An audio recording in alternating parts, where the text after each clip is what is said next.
Yo, what's going on, everybody? Welcome back to day 3 of reading 101 essays that will change the way you think. Shout out to Brianna West, as always. Let's get right into it. So today's essay is titled 10 Things Emotionally Intelligent People Do Not Do. Emotional intelligence is probably the most powerful yet undervalued trait in our society. We believe in rooting our everyday functions in logic and reason, yet we come to the same conclusions after long periods of contemplation as we do not blink of an eye. Our leaders sorely overlook the human element of our socio-political issues, and I need not cite the divorce rate for you to believe that we're not choosing the right partners, nor do we have the capacity to sustain intimate relationships for long periods of time. It seems people believe the most intelligent thing to do is not have emotions at all. Right off the bat, I can resonate with this a lot because I'm a very logical guy. I tend to put my emotions to the side and only think logically. The feelings that I'm feeling, I just ignore them and I keep it pushing. To be effective is to be a machine, a product of the age, a well-oiled, consumerist serving, digitally attuned, highly aware, but overtly operational robot.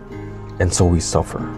Here are the habits of the people who have the capacity to be aware of what they feel, who know how to express, process, dismantle, and adjust their experience as they are their own locus of control. They are the true leaders.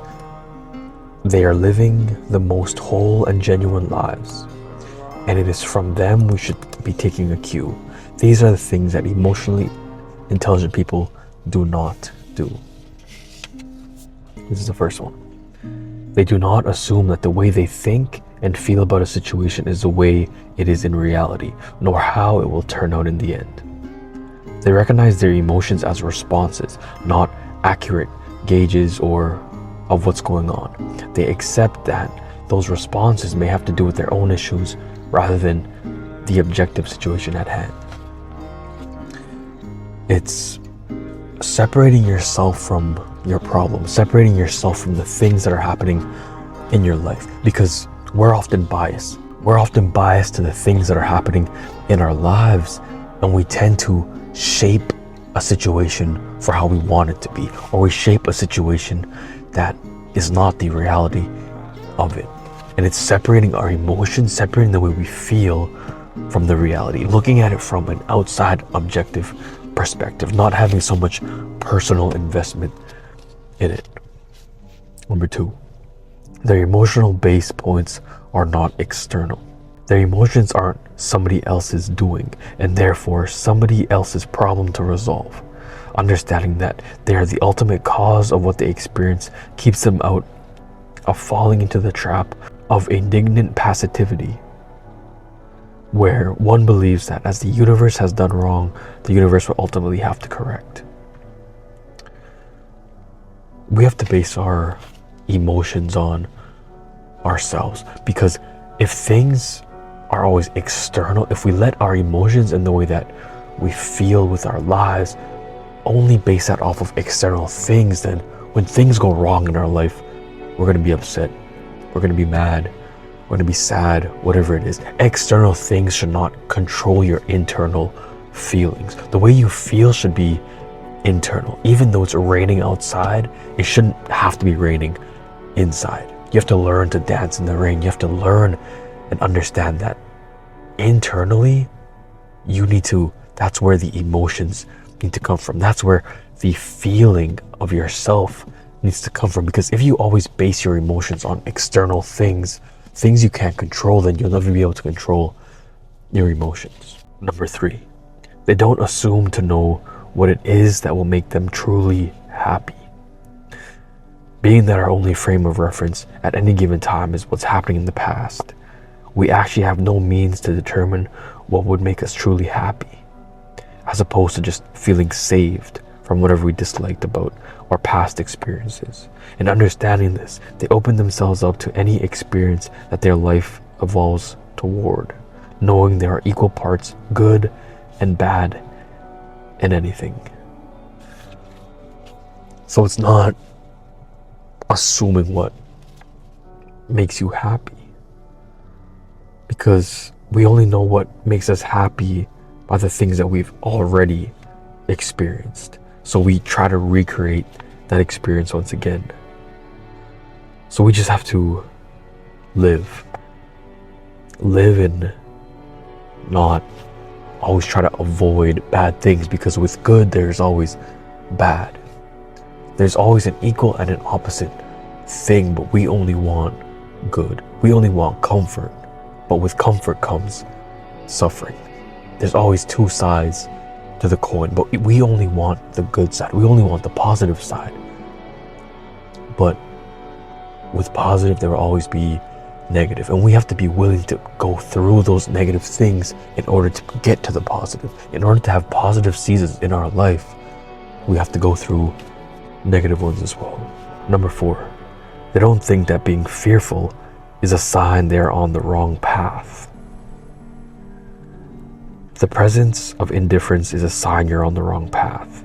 Fear means you're trying to move forward something you love, but your old beliefs or unhealed experiences are getting in the way, or rather are being called up to be healed. The presence of indifference is a sign you're on the wrong path.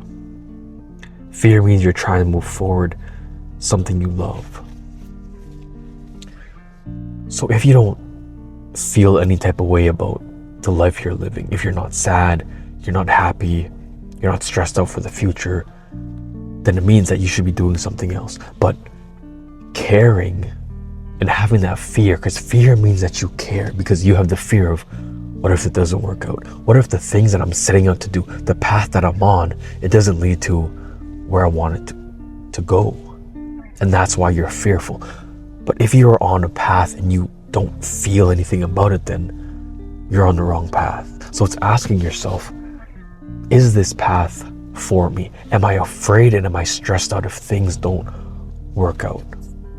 But it's not just, are you stressed because you're a stressed out person? It's, if you don't reach the place that you set out to go, then it means you're on the wrong path, because fear means you're moving towards something that you love. Number 5, they know that happiness is a choice, but they don't feel the need to make it all the time. They're not stuck in the illusion that happiness is a sustained state of joy. They allow themselves time to process everything they're experiencing. They allow themselves to exist in their natural state. In that non-resistance, they find contentment. So it's being and feeling your emotions, not always saying, I need to be happy, because happiness at the end of the day is a choice. Your feelings at the end of the day are a choice. But I feel like a lot of us, we don't want to feel the negative emotions. We don't want to feel sadness, the lament. We don't want to feel anger, frustration, but that's a part of being human. It's not letting it control you, but it's feeling it. It's feeling it because that's a part of who you are. Sadness, anger, those are all real human feelings. And if you constantly just throw them out the window, you constantly ignore them and say, I need to be happy, then you're going to eventually break down. You're going to burst like a balloon, because you're going to keep on pushing it down and down. The balloon's going to go and go until it bursts. Number 6, they don't allow their thoughts to be chosen for them. They recognize that through social conditioning, the eternal human monkey mind, they can often be swayed by thoughts, beliefs, and mindsets that were never theirs in the first place. To combat this, they take inventory on their beliefs, reflect on their origins, and decide whether or not that frame of reference truly serves them. I feel like right now is a huge time in our society where people don't think for themselves. People see an influencer talking about a certain thing, a celebrity, and they believe that. They don't think for themselves. They don't come to conclusions by themselves.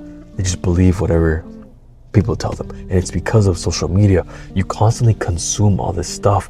But we also have to realize that our For You page and what we see, the algorithm knows what you like. The algorithm knows what you value and who you are. So you only see things that are in that realm. So you never think differently. You never think outside the box, and you never have a different perspective and different views on things, because you only see what the algorithm shows you. And the algorithm shows you the things that you like. They won't show you things that will test you. They won't show you things that will challenge your thinking, because they don't want you to scroll. Because they know if they put a video on your page, they put an influencer on your page who's talking about something you don't agree with, then you're going to scroll right away. But the algorithm wants you to watch things. That's why you're stuck in this echo chamber of only seeing your perspectives, only seeing the things you value, when that can be detrimental. Because if you value the wrong things and you think that all is well, you're in la la land thinking that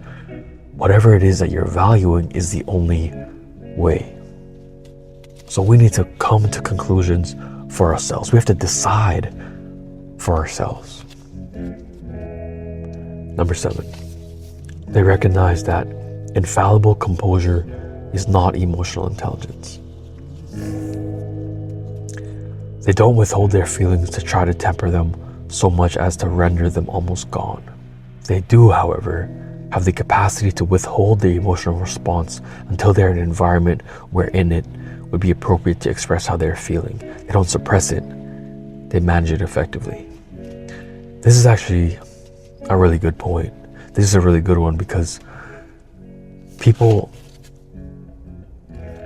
I'm people where in the moment we're experiencing all these different negative emotions. We're angry, we're upset, we want to crash out, but we stay composed. We stay composed and we never let go of it. We never deal with those issues or those emotions ever. We just keep putting it down.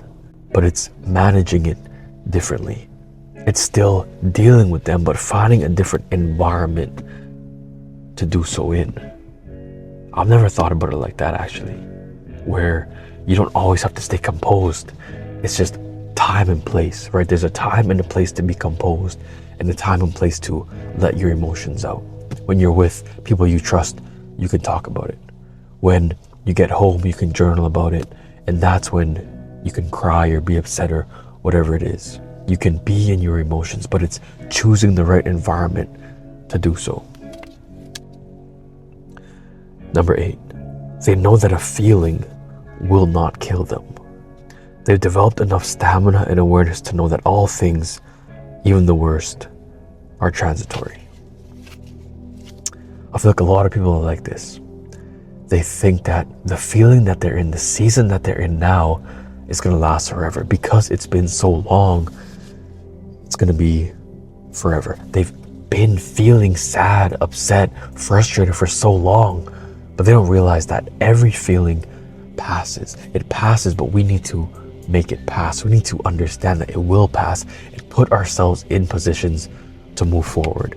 Because yeah, it's transitory, it's not everlasting, but if you don't have that mindset, then yeah, it's going to be everlasting, because you think it's going to be everlasting. Whatever you think, you create these feelings, and you're like, these feelings are never going to go away. I'm going to be stuck in this season of my life forever. And that's what's keeping you there. So understanding that feelings are not permanent. Feelings are transitory. Number 9, they don't just become close friends with anyone.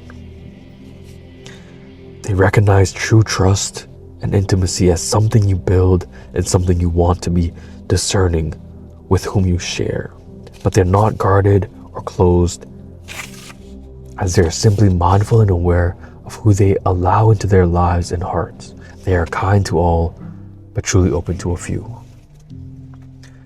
I've been like this for a while now in my life, where you need to prove to me why you deserve access to me. But I'm not going to be disrespectful to people. I'm always going to show people love and show people kindness.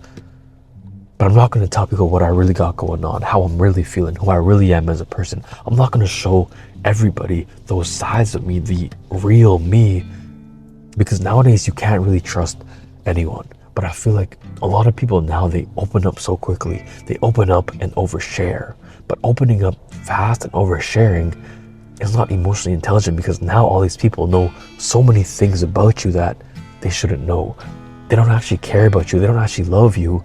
They're not genuine, and you're oversharing. So it's choosing your friends carefully. And if you have no friends, it's just not having friends at all, because it's better to have nobody in your life than to have all these random people who are just acquaintances because you're lonely.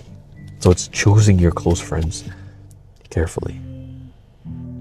Number 10, they don't confuse a bad feeling for a bad life.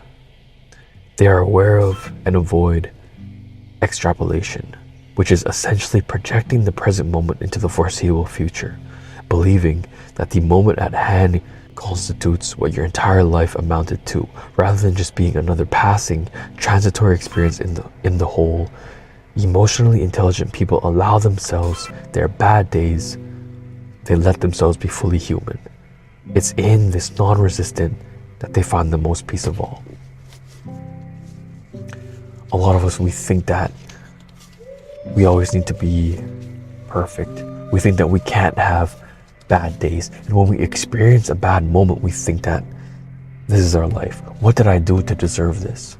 But it always goes back to, there are positive and negative days. With every positive, there has to be a negative. With every action, there's an equal or opposite reaction. So your life isn't the season you're in now.